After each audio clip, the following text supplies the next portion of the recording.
Snafu. A Situation Normal series. By Chris Lowry. Copyright 2019 Grand Ozarks Media. All rights reserved. Chapter 1. You look like shit. Archie Warren sat up on the thin mattress on the concrete bunk and started through the bars at the man on the other side. Sergeant Hammer, he cracked a grin through one side of his face. Didn't they tell you not to speak to a superior officer like that? Hammer grinned back. He was a wide man, from broad shoulders that stretched the seams of his cobbled-together uniform to thick thighs that would have looked at home on a football field. What I hear is you isn't so superior anymore. What did they bust you to this time? You make it back to butter bars? Archie shook his head and motioned to the narrow 6x8 concrete cage that penned him. I think I'm looking at home for now, he said. At least until the lick get here. Hammer turned his broad face and spit on the floor. Fucking licks, he snarled. You think we got enough to fight without fucking fighting each other? Archie shrugged. I think we're always going to fight each other, he said. Trouble is who is still standing after the first punch is thrown. Hammer glanced further up the hall. A second later, boot steps echoed on the floor. Two sets of boots from the sound of it, Archie thought. Hammer moved back and stood at attention as a white-haired gentleman in an immaculate uniform stopped in front of the cell and peered inside. Archie glanced at the bird on his collar. Colonel, he snapped to attention. As you were, the man answered. Archie went at ease and let his eyes go out of focus. It was a trick that allowed him to take in the entire field of his vision without seeming to focus on any one thing. He had learned it speed reading and tried it during a droning general's lecture on field logistics. He was happy to find it did two things. Made him look attentive and kept him aware of his entire surroundings. At the moment, those surroundings were two concrete walls he could stretch out his arms to touch and still have room to move, and the steel bars that separated him from the eyesight man glaring at him. I told them we should kill all the prisoners, he said in a flat voice. Waste of time and resources that should be put into the fight. Archie didn't answer. What was there to say to a man who wanted him dead? The fact the man was on one side of the bars maybe made him a little braver than he would have been under different circumstances. Archie had a reputation outside the prison as a man of violence. Inside, he hadn't had a chance to prove anything yet. High Command has sent me to make you an offer, Warren, the colonel spit through the bars. You gonna offer to take me out back and put a bullet into the base of my skull? The man grinned but it didn't touch his eyes. If I had my way, I'd strap a bomb to every single one of you and airdrop you into Los Angeles. Archie nodded. I can't argue that it wouldn't be effective. We still losing? The skin around the colonel's eyes grew tight. That told Archie all he needed to know, that and the fact the man was standing here talking to him. Sergeant, the colonel said without looking at Hammer. We got a general officer bright idea, he answered. As bad as airdropping live prisoners as kamikaze bombs? Archie asked. I didn't say it was a bad idea, the colonel smirked. I said if it was up to me. If you're part of this go be, spill it, Colonel. Sir. Not that I don't like your visit breaking up my daily routine, but, he motioned to the empty cell around him. Seems like Command thinks you boys are gonna have some use after all.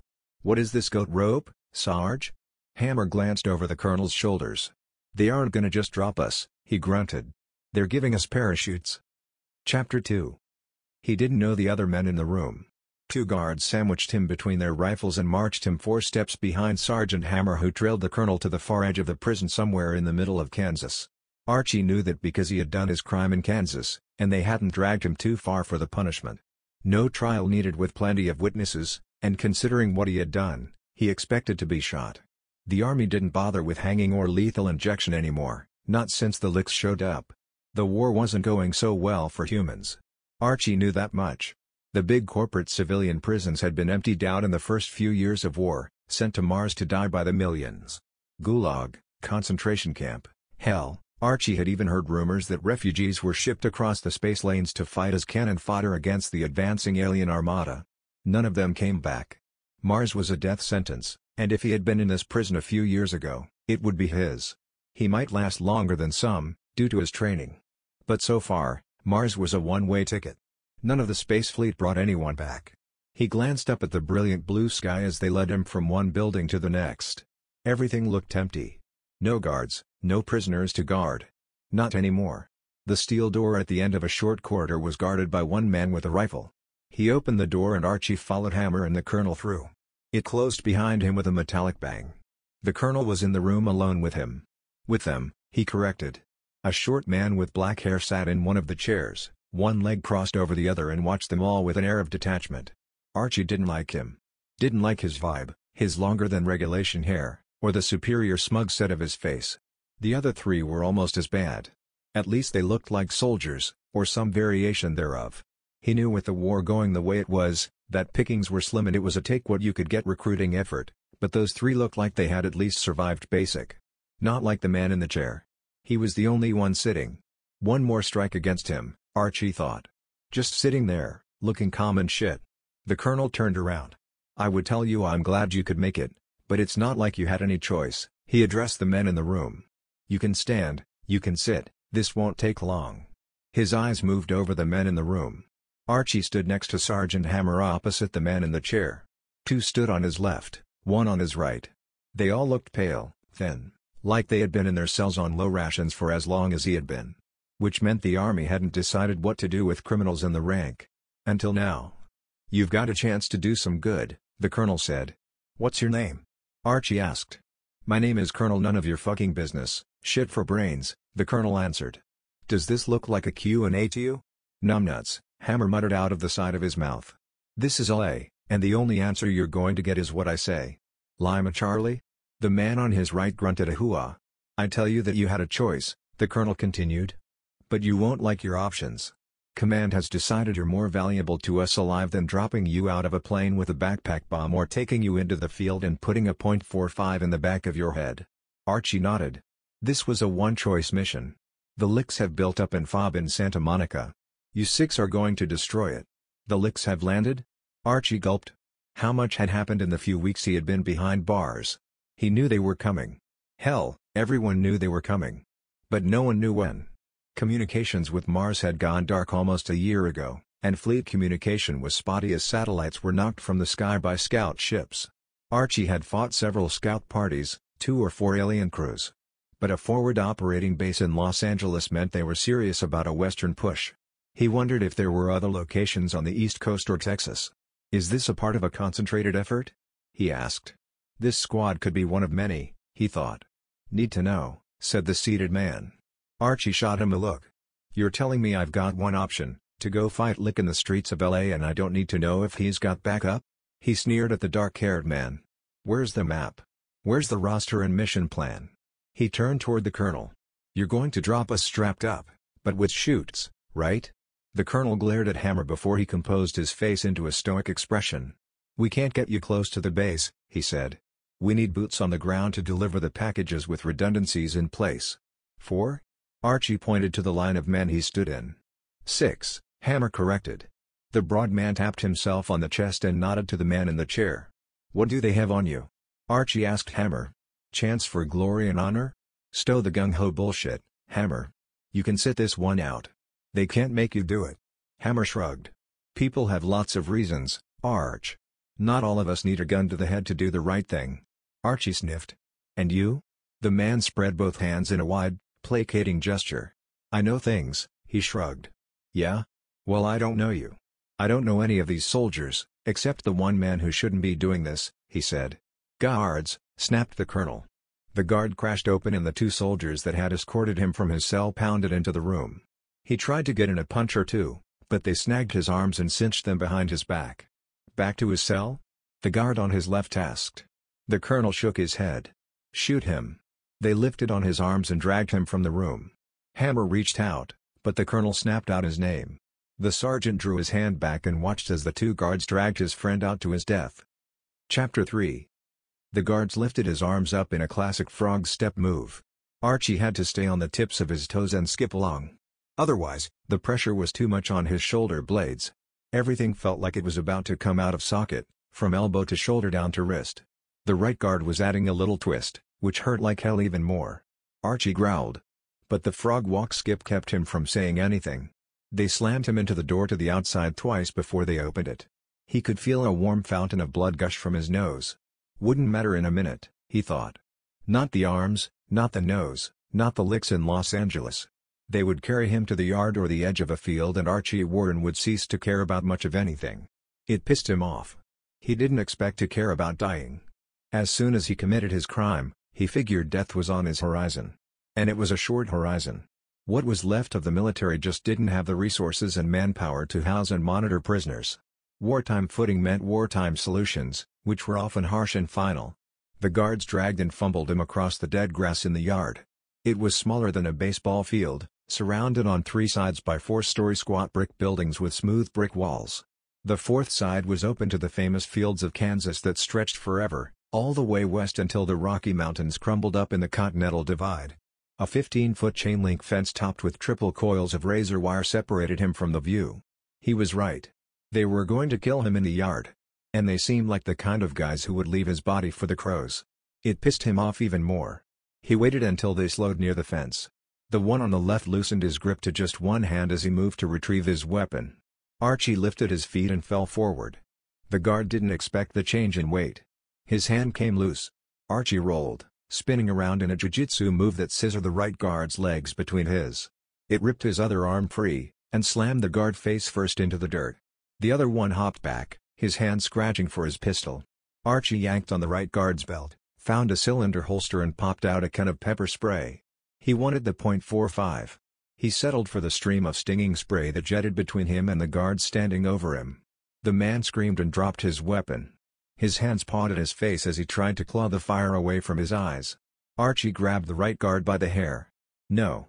The man tried to turn his face away, squeeze his eyes tight. Archie jammed the nozzle into his mouth and pulled the trigger. The guard couldn't scream. He couldn't even choke. His body reacted by vomiting everything in his stomach. Maybe everything he had ever eaten, Archie thought by the look of it. He grabbed both pistols and 2 extra magazines. Archie debated shooting them, just to protect his 6, but decided against it. The 2 men were writhing on the ground, obvious in their agony, and he didn't want to punish them just for doing their job. Even if they were going to shoot him. He settled for 2 swift kicks to the face, one each, and smiled as silence settled over the empty yard. Chapter 4. The door was locked. He shook it as if the rattle would make a difference. He didn't know what he would do if another guard opened it from the inside. Maybe he'd shoot that one. Archie glanced back at the 2 still forms in the yard. One of them must have the keys. He jogged over and did a quick search. The right guard had them in his pocket. Archie carried them back to the door and it opened to an empty corridor. He bolted the door from the inside and snapped the key off in the lock. There was no telling how much time it would buy him, but it might delay them a little. He just needed to get to the motor pool and get clear. He stuffed one pistol into the waistband of his prison-issue pants and held the other ready by the side of his leg. The 2 magazines he carried another side of his waistband. If someone came across him, he hoped he had time to beam them and knock them senseless. He didn't really want to kill anyone. Anyone else, he corrected as he marched along the corridor like a man who knew where he was going. No one bothered a man on a mission, he thought. He was lucky he had been in a position of authority before. Officers had a bearing, he knew. Some called it arrogance, but Archie knew it wasn't quite that. Confidence, maybe, that good men would follow good orders when given. Lots of training helped. But some had it natural. Just natural-born leaders, just like natural-born killers. Some men were born to lead others. He thought he was one of them, which was why he loved the army so much. Some men were born to kill. Another reason he loved the army. He just made a mistake with who. The corridors were empty. He came to an intersection with doors at the end of each short corridor and tried to remember what direction the guards dragged him. One way would lead him back to the room with the colonel and the other men. He wasn't sure where the other would take him, but he could figure that out if he kept moving. Forward motion was progress, he thought. He had been in too much pain to process direction, so he picked one, trying to plan the layout in his head. The slick metal was cold in his hand as he turned the handle and stepped through the door. Hammer shook his head in surprise. The colonel and the rest of the men moved a step back. The only person who didn't react was the man in the chair. Archie held up one of the pistols to show the white-haired colonel. "Sorry about your men," he said. "Now if you could just point me the way out." The man in the chair chuckled. Archie glared at him. "You think this is funny?" "No," the man shook his head. "I applaud your ingenuity." "Save your fucking applause," said Archie. "I'm getting out of here." He raised a pistol toward the colonel. "And you're going to help?" It was the colonel's turn to smile. "Don't do this, Arch," Hammer said. "You can come with me," Archie said. "All of you. Except him. I don't like him." The man seated in the chair still didn't move. "Arch," said Hammer. "This isn't going to work." "I can get us out of here," Archie said. "No," said the colonel. "The only way you can leave is my way. I'll open the option back up to you for your ingenuity. Archie shook his head. Die here, die there. I've got a third option. You don't. Archie lifted his pistol. Don't expect me to ask again. I don't expect you to ask, the colonel answered. I expect you to die. A wasp stung the back of his neck near the base of his skull. Archie felt his muscles seize up and watched the pistol tumble from his lifeless fingers before darkness jumped up to claim him. Chapter 5. Wake up, gorgeous, a voice intruded on the darkness. Phew, you, Archie answered. Whatever the wasp had in its stinger, it was deadly. Every muscle ached, from the tip of his head to his little toe. Archie swore that even the hairs on his head hurt. Ow, he sat up. They were in an airplane hangar as large as a football field. It looked old and unused. He glanced the shadowed interior. 2 double doors stood open on one end, admitting weak sunlight and a square on the floor. Plastic skylights were embedded in the ceiling every 10 yards. They were covered with dust, dirt and detritus, casting weak light inside the cavernous space. Hammer reached out a hand to help Archie off a nest of greasy burlap bags scrunched up on the concrete floor. Guess we're going to do this, Archie massaged the back of his sore neck. What did they get me with? Taser, Hammer nodded. Thought those things were supposed to click and give you a warning. Hammer shrugged. Never been hit by one. It's not high on my list of things to do again, Archie answered as he looked at the other men. Though I guess not much is on that list anymore. The dark-haired man in the chair stood up and held out a hand. Norman, he introduced himself. Archie, the sore man answered and disentangled his hand as fast as he could. That was some work you did back there, Norman beamed. Norman, I'm not going to lie. You creep me the fuck out. Norman smiled even wider. I get that more than you might imagine. Really? 'Cause I can imagine it a whole fucking lot. What kind of weird fuck are you? 'Cause you is an army weird. He's another alphabet weird. Spook? Norman nodded. Operations, he grinned. Not analyst. And nobody noticed you in the field? Norman shrugged. My knowledge is specialized. See what I mean, Hammer? Creepy. Toy. Hammer pointed to a tall man with pitch black hair. He's our specialist. We got a specialist and someone specialized. I feel I am in August company. He's got a mouth on him, huh? A voice snarled. Archie glanced at a man in faded fatigues gone from green to gray and hair so blonde it was almost white. Got 2 fists to back it up, Archie growled back. Snow, Hammer introduced the blonde. And the last one is Boyd. Archie nodded to the last man who sat hunkered on a wooden trunk as he watched the whole interchange. What is this shit? He asked. Same as it ever was, Snow shot back. Just a different day. DD, Hammer agreed. Helo packs in the cargo trunks. Orders are to put them on. For that? Archie pointed to the Sea Otter plane that squatted in a corner of the vast hangar. We're going in off the coast of LA, Hammer grunted as he moved boxes around. He planted one in front of each man and motioned them to open up by demonstrating with his hands first, then going into a box of his own. We'll never make it, Archie observed. Polly fucking sunshine, Snow grumbled. You got a problem with me? I got a problem with this whole damn thing, Snow said. But it looks like I hasn't got a say in the matter. Archie glanced at the hangar doors. They were cracked open wide enough to admit 2 men standing abreast, though they could trundle almost all the way to either side to admit a plane. Or let one out. They appeared unguarded. Everybody's got a say, Archie started marching toward the door. That didn't go so well for you last time, Captain, Hammer called after him. Archie froze. Captain? He glanced over his shoulder. High Command gave you rank back to lead the mission. Archie shook his head. Tell them they can fucking keep it, he snapped back into pace for the door. Just before he reached it, 2 men in battle fatigue swung inside the opening and blocked the path. One raised his rifle to the ready. Stand back, sir, the other called. That's not a taser, Norman yelled across to him. No shit. Yeah, they shoot you with that, it's gonna hurt a hell of a lot more than a little tickle. You ever been shot with 10,000 volts before? Archie tried to stare down the 2 guards. Not even for practice, Norman answered. It's damn sure more than a tickle. They're posted at every exit, Captain, Hammer explained. This mission is critical. Then get someone who wants to do it, Archie said. That's me, Norman told him. And me, another voice added as a tiny man stepped through the small gap between the 2 guards. He wore a full-body flight suit, a ball cap and aviator shades that hid half of his diminutive face. It took Archie a moment to realize the pilot he thought was a small man was in fact a woman. That's 2 volunteers, he told Hammer. What the hell do they need me for? It's a 6-man mission. "She's not a man." He jammed a thumb in the pilot's direction as she sauntered past him and began a pre-flight check. "She's not on the mission," said Norman. He shrugged into the halo suit, a modified flight suit fitted with an oversized pack that held the extra-large parachute for the high-altitude low-open insertion. Boyd, Hammer, and the others followed his example. Archie watched the men get prepped for a moment. He glared over his shoulder at the two men still standing in the doorway. "Put it away," he told the one with the rifle held ready. "You're not getting lucky with me tonight." Archie trudged back to the prep area and slammed the lid of his trunk open. Chapter 6. "You know I've never done this before," said Boyd as he strapped into his gear. "None of us have," said Hammer. "Except him." He pointed to Norman. "China," the spook answered to their questioning looks. "Twice. You fit in pretty well in China, do you?" Archie asked.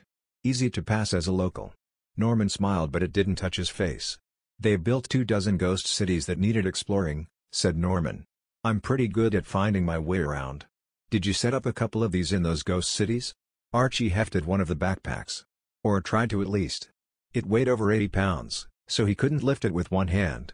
Instead, it was more like yanking the strap up to indicate to the rest of the men what he was talking about. Norman shrugged. "You never know when a well-timed diversion can save your ass. Who did you piss off to get stuck with us?" The dark-haired man shrugged again. "Everyone else stepped back," he said. "What the fuck does that mean?" Snow grumbled. "Nobody's stepping back." "He voluntold," Hammer explained. "Like us, then," said Snow. "Easy as fuck enough to just say that." "I thought I did," said Norman. He lifted one of the backpacks onto a low-level dolly that Archie hadn't seen.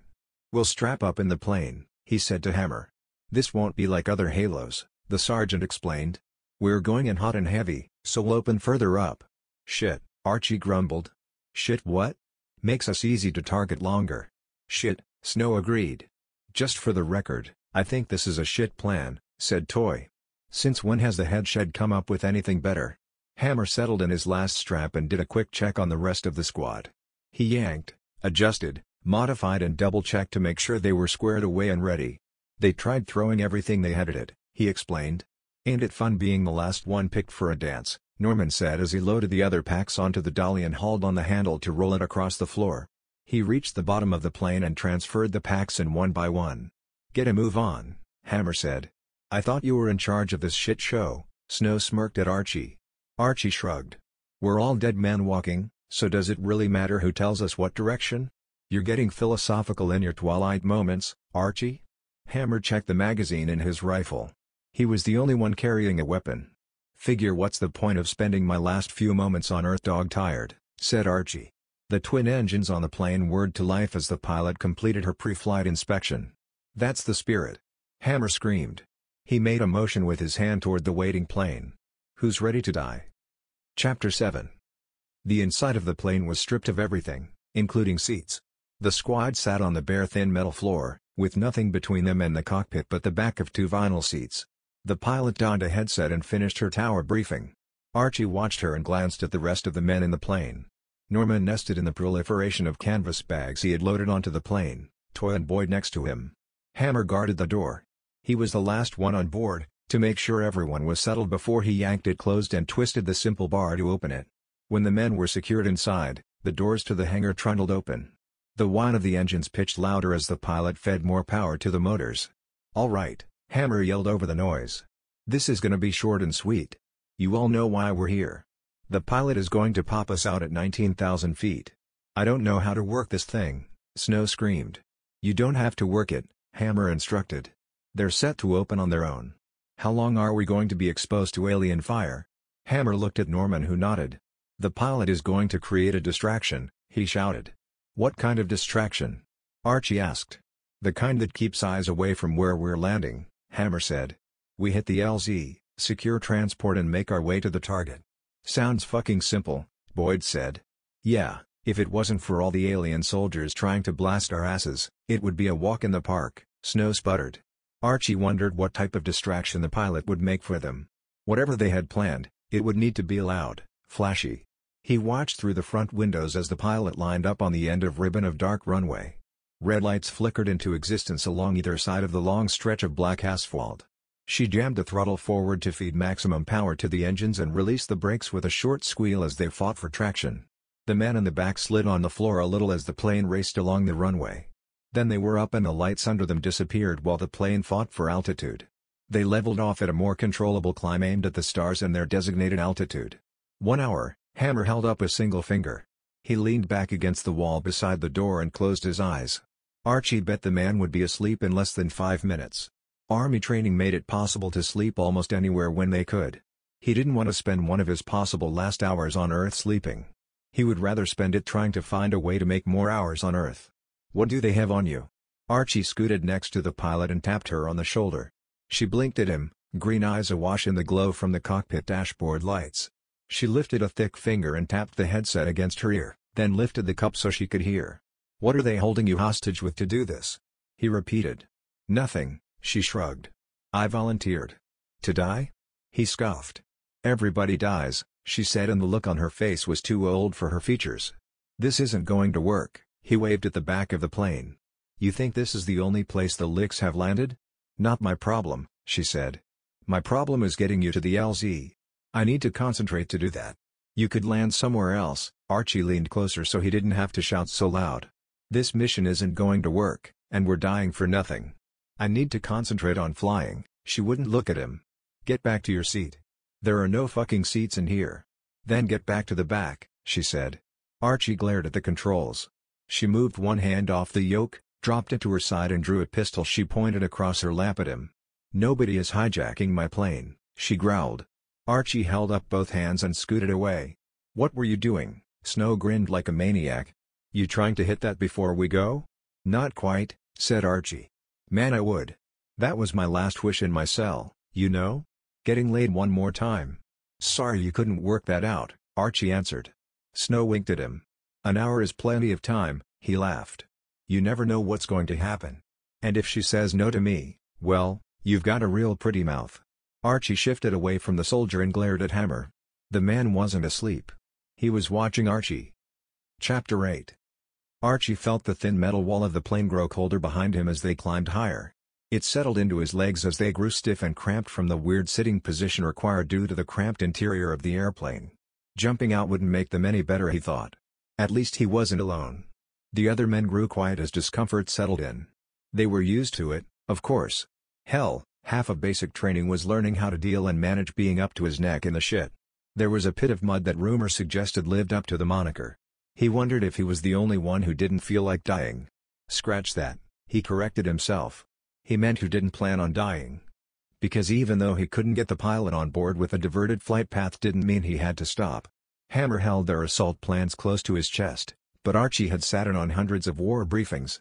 A solider with an 80-pound ruck, plus gear in an urban combat environment would be limited to 10 clicks, 15 at most. He tried to recall where the alien beachhead was established at the Santa Monica airport in relation to the rest of LA. The LZ would be north or south, along the coast, if they were smart. Archie wasn't prepared to award the headshed that qualifier yet. But war was an old business, and the US had gotten pretty damn good at it in the last 200 years. They would insert near the coast, he decided. Probably Long Beach or Malibu. There were a lot of mountains and canyons north of LA, he thought. Malibu was full of them. He would put his money on Long Beach, he thought. The port of Los Angeles would provide good places for cover, and there were long stretches of public beach hidden by the curve of the bay as land jutted out into the Pacific. The more he thought about it, the more confident he was that Long Beach or nearby would be the insertion point. Which put a lot of room between them and the target where a man could get lost. "What the hell you smiling at, Chief?" Snow leaned closer to him. Archie could smell his stale breath in the darkness, feel the pressure of his shoulder bearing into his own. "Captain," he corrected and marveled for the moment at how automatic the reply had been. "Got you, Cap," Snow gurgled. "I figure if I see a man smiling on the way to his execution, I got to ask him what the big joke is, so he can let me in on it." "No joke," Archie answered. "Just thinking pleasant thoughts." "That pilot wrapped around your waist?" "Yeah, me too," Snow leered. Archie couldn't see it on his face, but by the shape the words made in the dark, he knew that's exactly what the man was doing. "That what you were in for?" he asked without thinking. "Nah man, I'm innocent." "Simple case of mistaken identity," Snow answered fast, the rehearsed rote of an experienced convict. "Besides," he continued, "they only picked the killers for this mission. If I was guilty, I mean. Which I isn't." "We're still here," Archie reminded him. I said I was innocent, not lucky. 2 red lights flashed into life on the ceiling of the plane. Hammer and Norman stirred. "Asses in gear," Hammer shouted. Norman passed out the packs and moved on his knees to each man to ensure they were strapped in before he cinched up his own. Archie noted he parked himself at the end of the line so he could be the last one out. There would be no way a straggler could hang back to catch a ride home. Or wherever the pilot planned to ditch. A 3rd red light flashed on and Hammer flipped open the door. Wind roared in through the narrow opening. Hammer held up a finger. 1 minute. A red bolt lit up the windows of the cockpit as fire lanced across the sky. It sliced through the thin metal skin of the plane and separated the cockpit from the tail, missing Norman by less than a foot. The front of the plane tumbled away from the fuselage, both spinning. Archie slid along the slick floor and shot from the now open front of the plane and lost sight of the others. The night sky was awash with stars, but they provided no light other than to let him see the shape of his arm in the darkness. He spun out of control, head dizzy, thoughts jumbled as he tried to process what just happened. A pop behind him launched his chute and the spinning stopped with a hard yank. He bit back a scream as the straps dug into his crotch and squished some bits between the fabric and his leg. "Son of a bitch," he muttered as the world stopped spinning. He saw the fuselage of the plane crash into the ground and wondered who else got out. If anyone got out. The burning wreckage sent up a small fireball, but it was smaller than he expected. He wondered if they dumped fuel before the drop or if that plane was a one-way trip for all of them. It was good he didn't hijack it then, he thought. He saw a small green light strobe in the air 100 yards below and to his left. Archie reached up and fit his hands through the loops on the line. He recalled steering was a matter of pulling on the lines, and shifted until he was just above the blinking green light. At least one person got out, he thought. Probably Norman. The spook had been behind him when the plane was hit, and the same physics that tore Archie through the front would have worked on Norman too. "You fucker!" A voice screamed above him. He recognized Snow, and heard Hammer shout as well. "Quiet." Archie was glad the sergeant said it first. He didn't want any laser shooting into the sky and cutting him in half, and he didn't feel like getting sprayed with goo or gore from anyone else behind sliced either. A small beep on his chest pack sounded an alarm as they drew closer to the ground. It sounded like a bird chirping and told him he was ready to land. He flared the chute by pulling on both loops and felt the hard-packed grass swoosh under his feet. Archie tried to roll as he landed, remembered he was toting a bomb at the last second and turned it into a rough tumble. He sat up and felt the cords tug at his pack. Snow walked in, Hammer right behind him, both landing like they were stepping on a runway. Norman bent in front of him and began to undo the parachute. "You hurt?" Archie shook his head, more to shake off the daze than to answer. He accepted the hand to get up and adjusted the ruck to a more comfortable position. "Can you believe that shit?" Snow grinned next to Boyd. "Do you think they know we're here?" Archie turned to Hammer. "We should have tried a low insert," Hammer grumbled. "I told them coming in high was the wrong way." "We're here," Norman answered. "We need to get moving," Archie interrupted. "Where's Toy?" Boyd asked. "Gone Elvis," Snow giggled. They glanced where they had landed. It was a long stretch of dark grass, perched on a cliff overlooking the ocean. All they could make out were shapes in the darkness, but the open space was bordered by several palm trees along one side, and the ocean by the other. "We missed the LZ," said Hammer. "Did he get out of the plane?" Norman worked his hands in his pack and snapped the cover shut. "Who?" "The missing one." "Toy," Boyd offered. "Yeah," Hammer said. "We all got off." "Except the pilot," said Archie. "She knew what she signed up for," Norman said. "We all did." "I didn't sign up," said Snow. "Yeah, me neither," Boyd added. "He has the fucking detonators," Norman spat. "Toy?" Norman glared at the darkness around them. "If he got out, where the fuck did he go?" "You didn't think keeping the detonators with you was a good idea?" Archie asked. "Aren't you the expert on this mission?" Norman grumbled. "I grabbed the wrong bag." "Wrong bag?" "It was dark up there," he said. "I got them mixed up. So we have 5 bombs and no way to set them off?" Snow grinned. "That mean we call it off?" "Hell no, we don't call it off," Hammer said. "We find Toy. He can't be far." He motioned to Norman.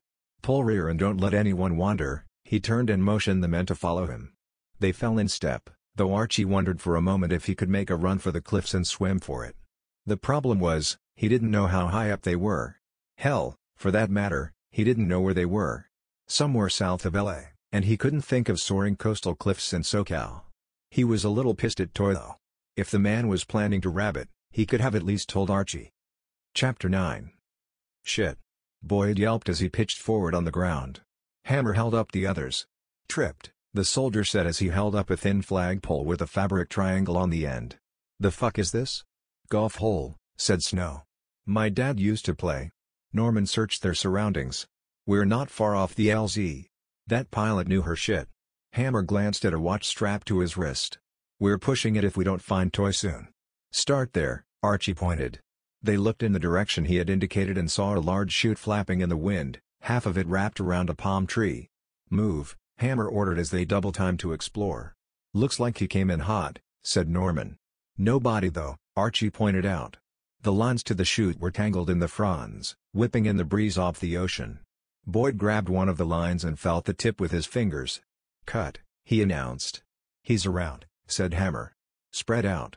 He kept close to Archie as they searched the dark landscape. Archie could hear the men around him as they fumbled through the long, unkempt grass. He wondered about snakes in California. They had to have them, right? Bears, he was sure about. Those were on the state flag, or what used to be the state flag. Snakes though, he couldn't remember. He took a breath and let it out. Here he was worried about snakes and Toy walked away from the group. Archie slowed. The man had it figured out and just waited for a window of opportunity to open up. When it did, he disappeared. Took the detonators with him, which put the mission in jeopardy, and Archie figured that meant they didn't have to die. He glanced in the direction where Norman and Hammer marched through the brush, eyes searching the dark. They weren't focused on him. He could do it, he thought, as he slowed more. Just a few more steps. His foot couldn't feel the ground and he pitched forward. Archie had time to let out a startled gasp before something slithered around his face and clamped down on his mouth. Another snake grabbed his wrists and yanked them behind his back, and burned his skin as they started to bite him. He twisted and bucked, rolled to the side and swung with both elbows. He tried to dislodge the giant python crushing him, the stinky skin burning his nose as he struggled to breath.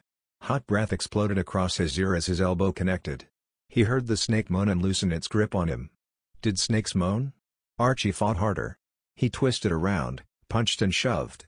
It felt like the snake was wearing denim. The moment the realization hit him that it wasn't a snake, Hammer yanked the person off him and slammed the long-haired bearded man into the opposite side of the sand trap. He trained a gun on the man the attacker as the others slid over the top of the pit and scrambled to a stop in the crusty sand. "All right, Captain?"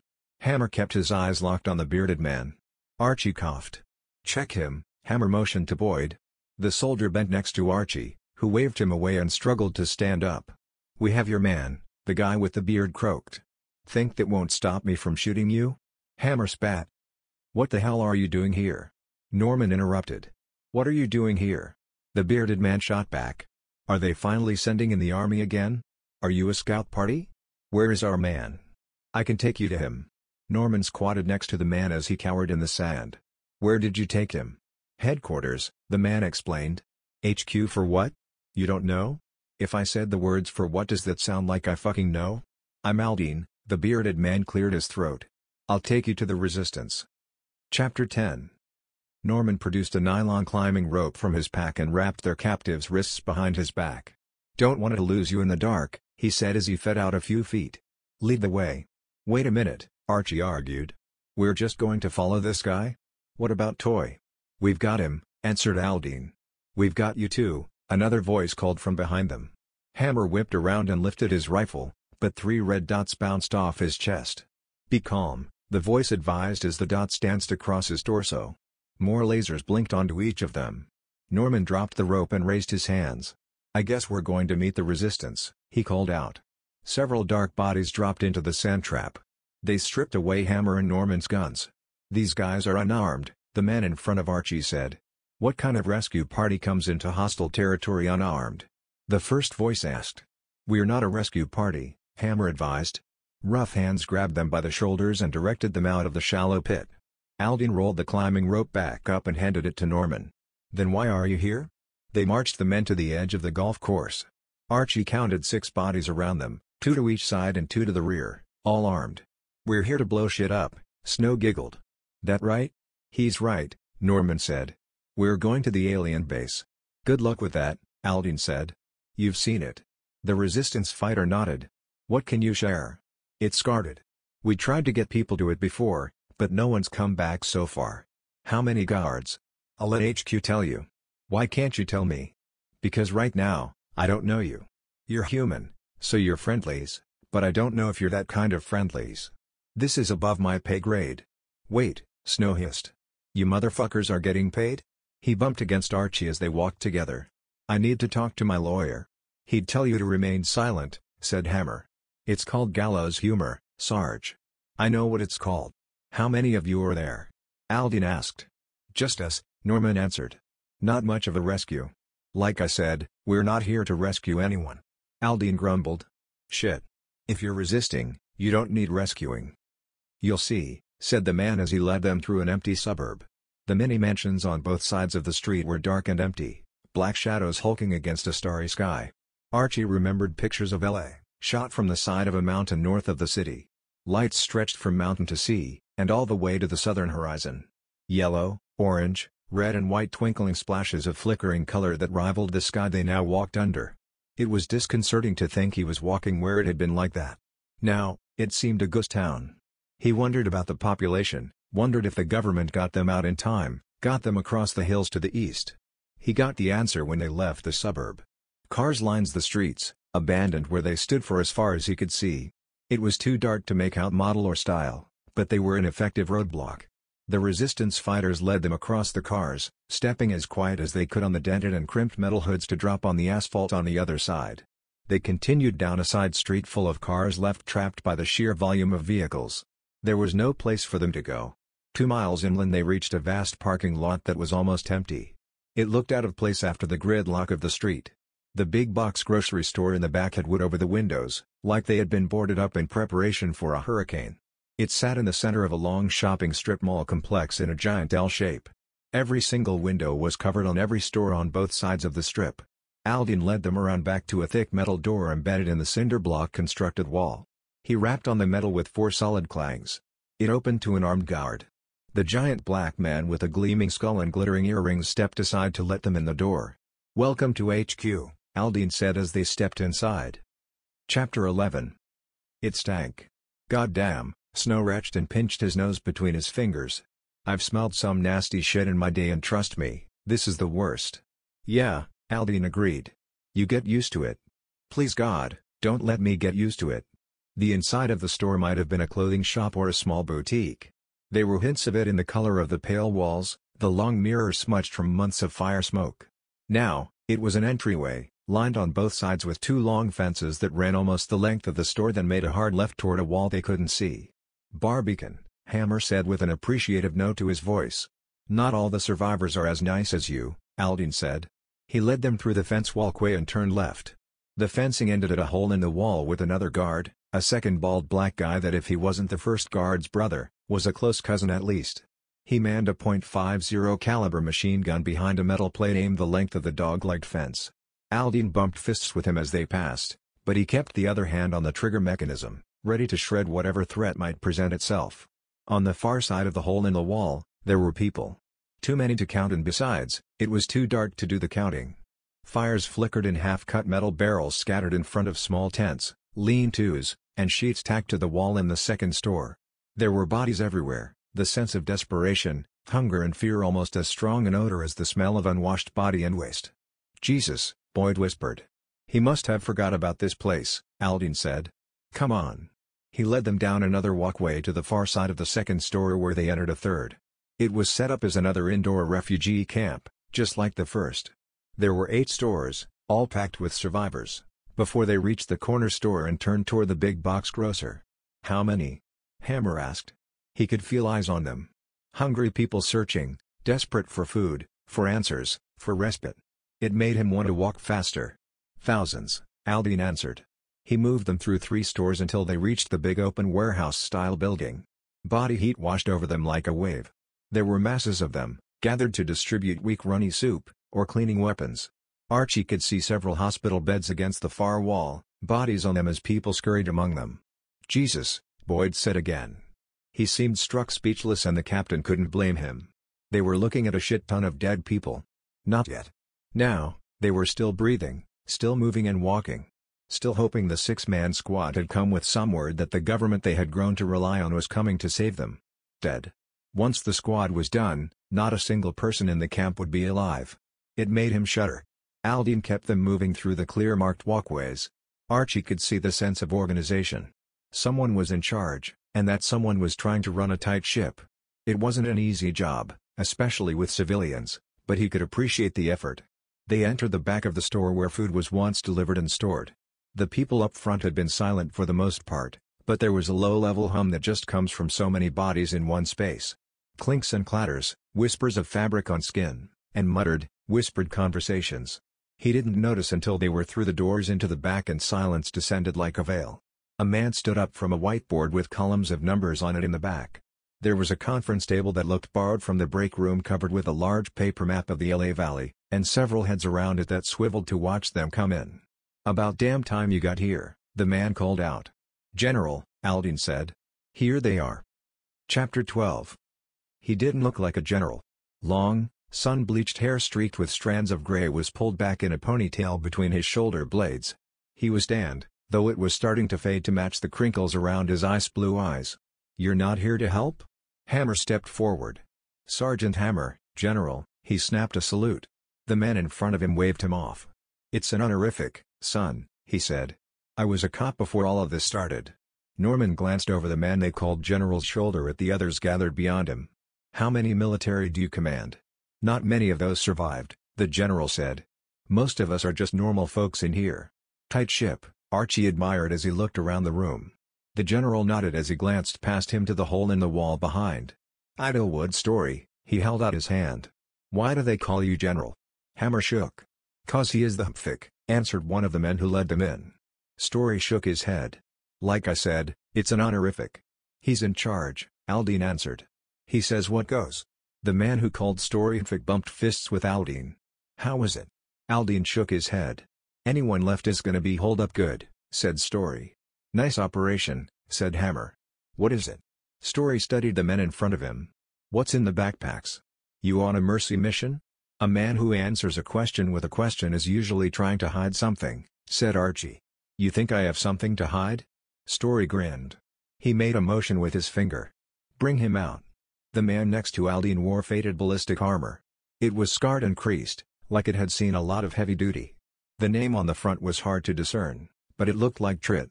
He stepped aside to show Toy sitting in a chair. "Let him go," Hammer growled. Toy leaned back and put his hands behind his head. "I'm not going anywhere," Toy told him. "He's not a prisoner," said Story. "He asked for amnesty." "Amnesty?" "Said you boys were here to blow shit up." Trit crossed his arms over the battered armor. "Blow us all to hell." "We're here to kill the aliens," Norman said. "And everyone left here," Story countered. "I can't allow that to happen." "We won't let it." Trit stood up. His hand drifted to the rifle strapped across his shoulder. Archie held up both hands in surrender. "You won't get an argument from me," he said. "I'm with that guy." He pointed at Toy. "Don't listen to him," Toy said. "He's an officer." "No shit?" Trit asked. "It's not honorific," Archie said. "I earned it." "Busted down to it," Snow added. "If Toy's out, then I'm out too. Let's just stay calm." Norman held up his hands in an attempt to placate everyone. "Who the fuck is he?" "Spook," said Boyd. "We still got the alphabets?" Story asked. "That's about the only thing left," Hammer said. "We're getting our ass handed to us." "Yeah, they took our ass, and everything else we could give 'em and we're not even holding ground," Trit told them. "That's why we're here," said Norman. "Who came up with this shit show?" "General, you got something to say to these fellas?" Story glanced around at the man huddled in their small part of the store. "You know, when tensions get high, I think breaking bread together is a good way to hear what each side has to say." "There is no side," Hammer argued. "There's us. And there's them. And they are trying to kill us." "They isn't trying to kill us," said Trit. "They are. Fast. Which is why we don't have time for hippy-dippy bullshit," Norman snapped. "The longer we wait, the harder this job becomes. Just give us his gear and we'll get out of your way." "Did you just ask us to let you go so you can kill us?" Aldine asked. "I'm not asking." Trit shifted the weapon on his strap.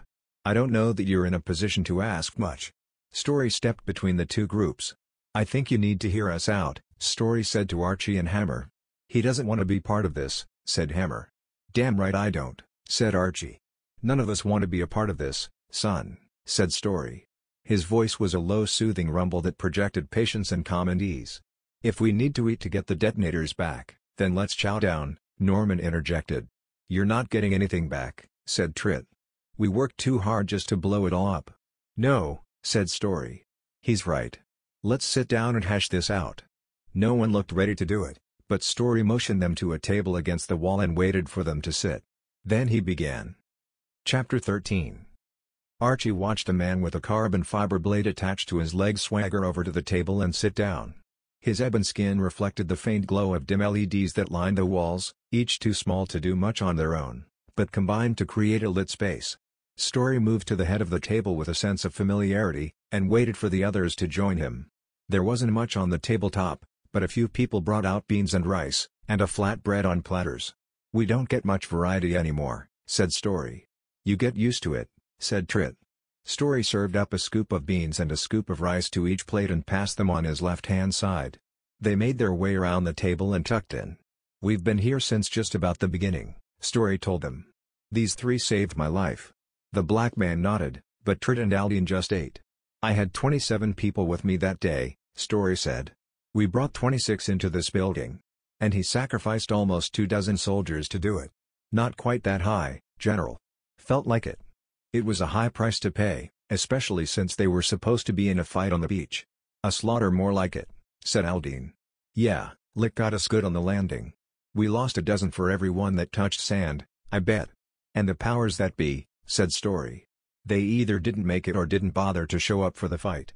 Didn't bother to answer any calls after either, Trit reminded him. Which left us here. Command had problems of its own, said Hammer. Lick hit back. I figured something like that happened, Story nodded. Course we were so used to getting news from television and radio and Facebook. All of that coming in stopped. People stopped coming in too. He finished off his small portion and pushed the plate away. We lost DC, said Norman. The big cities are gone, or occupied, like this one. And you think the solution is nukes? Story gave a sad shake of his head. We have to stop them. Can't, said Trit. We've been trying. This will work, said Norman. They shot the ICBMs out of the air, but they won't expect a small insertion team. Is that what you're calling this clusterfuck? Trit shoved his empty plate away. This clusterfuck is going to save a lot of lives, Norman argued. How many? Millions of people. And kill millions in the process, said Story. We've been hauling ass working to coyote people across the mountains. But a lot of people are staying. Working with the Licks, Aldine spit. Working? Archie asked. Who knows, Trit said. They take slaves and put them on work camps. We can't get anyone out, and we can't go into sea. We get people out of Los Angeles, said Story. There were 13 million people when they got here. A couple million died in the first wave of evacuation. Now the rest are hunkered down just trying to survive. And the collaborators are trying to survive too, any way they know how. This is a great story, said Norman. I like it. Tugs at my heartstrings, the whole Rebel Alliance fighting thing. But I've got a job to do. A job that will make a strong show against the enemy and cripple their ability to fight us. No matter the cost? Story asked. Doesn't matter, Norman answered. I think you're being short-sighted, son, Story said after a moment of silence. I think you're wrong, Norman answered. A difference of opinion. You're wrong, nothing happens, said Trit. He's wrong, and you kill a couple million. Norman sat back and crossed his arms over his chest. We've got a failsafe, he said. A dozen nuke-tipped bunker busters coming in an hour after our deadline if we don't get the job done. Hold on, Archie shoved back from the table. When were you going to tell us about this? He wasn't, said Hammer. Orders were to play that close to the vest. He glared at Norman. The CIA man shrugged and sent a quick glance at his watch. 30 hours, he said. How many people can you get out by then? He's bluffing, said Trit. If they were going to fucking do something like that, they would have done it by now. Story locked eyes with Norman, the two men measuring each other. Norman sat with a stoic look on his face, impassive and immobile. Fuck this noise, said Trit. He shoved back from the table and turned his rifle on Norman. You can die first. Story held up a hand and didn't say anything. Trit kept his rifle leveled at the spook's face. Evacuate, Story said. General, Aldine leaned over. Muir, get these people moving. Send runners to the other outposts. We fall back to the outpost at Arrowhead. It won't work, said Muir. He got up from the table and moved away to execute the evacuation plan. How many can we take with us? Aldine grumbled. Not enough, Story said. You know when Lick sees all the activity, patrols are going to increase, Aldine said, then stopped and smiled. He glanced between Norman and the man they called the General. How active? Hammer caught it first. Who knows, said Story. They get stirred up and pop up all over the place. Sometimes it's like stepping on an ant pile. 1 minute, there's a couple of worker ants, then next thing you know, 1,000 are swarming up your leg. Shit, Norman cursed. Shit is right, Trit said. You fuck with the bull, you get the horn shoved up your ass. You just made my job harder, Norman bitched. You gave yourself 30 hours, Story reminded him. I'll have every post in the loop in an hour and people on the move 20 minutes after that. I can't save them all, but I can get a lot of fast movers out in a day. He glanced at Trit. You know nukes? Trit shrugged. We can hit a safe zone in 10 miles, worry about fallout after that. Santa Anas are gonna take it out over the bay, so we've got that going for us. Fuck though, if he's talking 12 big bombs, it's gonna get bad. And that's just if the fuckers can aim straight. Meaning? Meaning pilots aren't the most accurate motherfuckers when Lick lasers are cutting their planes in half. And bunker busters aren't timed. They go off when they hit. Where they hit. We were doomed from the start, Archie said. What part of suicide mission did you not understand? Snow snapped. You could have just gone with this plan from the start, Archie slapped the table in front of Norman. He's right, the man nodded to Trit. There's no guarantee any big bombs will get in where we need them. We were supposed to be the guarantee. Now everybody's fucked, said Trit. Behind them, the building started to hum with activity. Folks grabbed packs and moved in a quick, orderly fashion toward the exits. Runners out, Muir called to Story. They could see him moving among people and leaving with a quick word. You expected this, Hammer said. They're trained to move. Never know when Lit might find you, said Story. What about them? Trit asked. Story shoved back from the table. Cut them loose, he said and started to storm away. What about my detonators? Norma called out. Story stopped. He watched the activity around them for a moment. There was tension in the air, a sense of impending doom, and people moved like they were on the verge of being caught in something. They had been here for so long, out here on their own, fighting to survive, fighting to save people. Gone. Or it would be in a few hours, gone in a flash and at the whim of men 1,000 miles away. A plan made by people who had no idea of the stakes, the real stakes and consequences of their actions. Fuck your detonators, he said over his shoulder. He nodded to Trit. Off your ass, the soldier grunted. You are fucking out of here. Continued in FUBAR, the Situation Normal series.